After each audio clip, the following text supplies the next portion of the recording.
বার্থডের দিনে আমি একটু প্লেন ভাত আর মাংসের ঝোল খাবো, আর তার সাথে 5 রকম এরকম ভাজা থাকবে। তো যাই হোক, মাছটা খেয়েছি, তার আগে চিকেনটা খেলাম, মানে সব মিলিয়ে ভালো ছিল।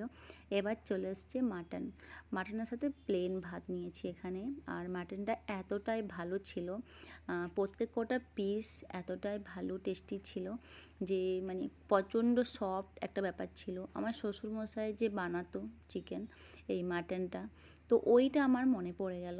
আমার প্রেগনেন্সির সময় যেদিন আমার ডেলিভারি হবে ঠিক এইরকমই সন্তায় মাটন বানিয়েছিল।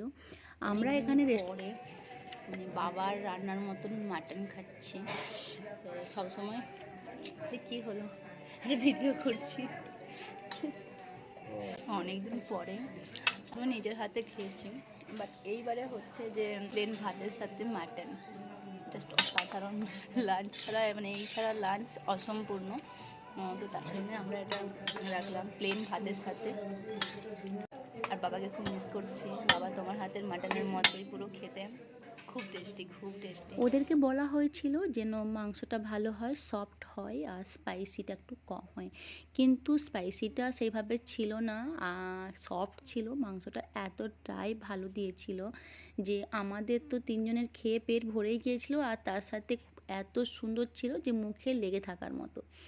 ভজহরি মান্নাতে কলকাতায় খেয়েছিলাম সেই রকম। তা